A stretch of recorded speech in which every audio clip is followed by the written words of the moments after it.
Kisah malaikat Israel mencabut nyawanya sendiri. Seorang malaikat disuruh Allah Subhanahu wa Ta'ala untuk mencabut nyawanya sendiri. Bagaimanakah rasanya jika si pencabut nyawa mencabut nyawanya sendiri? Kenapa tidak dicabut oleh malaikat Israel? Ya karena yang dicabut nyawanya adalah ya malaikat Israel itu sendiri.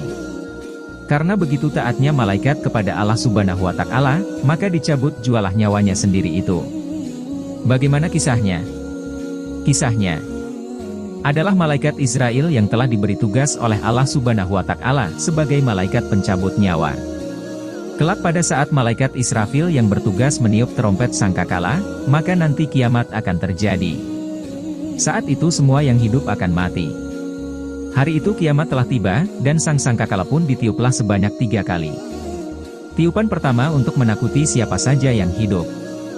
Tiupan kedua untuk mematikan segala makhluk yang ada di bumi. Tiupan ketiga untuk membangkitkan segala yang mati.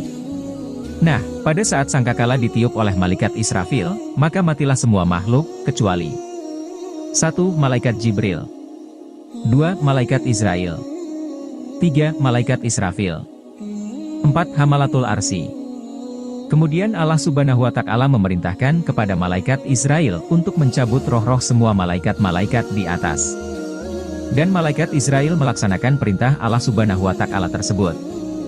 Malaikat Israel menjerit dengan keras. Setelah ketiga malaikat tadi sudah dicabut, giliran malaikat Israel, hanya ada Allah Subhanahu wa Ta'ala dan malaikat Israel saja setelah itu. Allah Subhanahu wa Ta'ala berfirman, "Hai malakul maut, malaikat Israel, tidakkah kamu mendengar firmanku, kullu nafsin zaikatul maut, tidakkah engkau tahu setiap yang bernyawa itu akan merasakan mati?" Allah Subhanahu wa Ta'ala berfirman lagi, "Aku jadikan engkau untuk tugas itu dan engkau juga harus mati."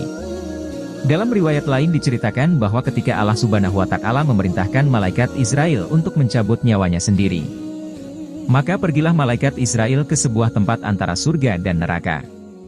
Di tempat itulah malaikat Israel mencabut rohnya sendiri.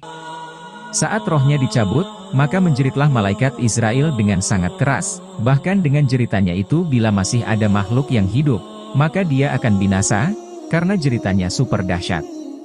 Malaikat Israel berkata, "Kalaulah aku tahu bagaimana sakitnya saat roh dicabut, maka aku sudah barang tentu akan mencabut roh orang-orang mukmin dengan cara yang paling lembut sekali." Setelah malaikat Israel mati, maka tinggal Allah Subhanahu wa Ta'ala sajalah yang maha berdiri, maha esa, maha berkuasa, maha dan maha lainnya.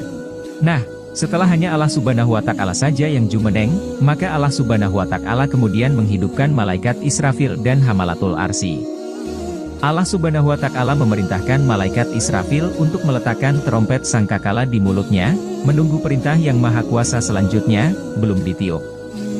Kemudian malaikat ketiga yang dihidupkan Allah Subhanahu wa Ta'ala adalah malaikat Jibril, dan yang keempat malaikat Mikail.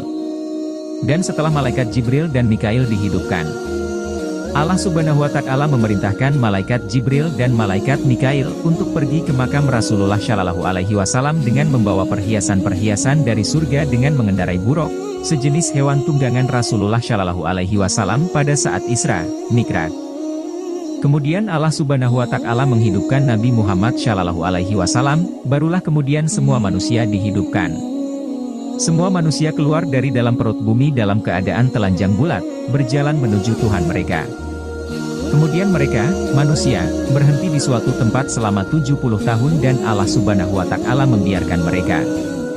Hanya isak tangis, banjir air mata hingga sampai mulut manusia itu sendiri. Riwayat Abu Hurairah radhiyallahu anhu.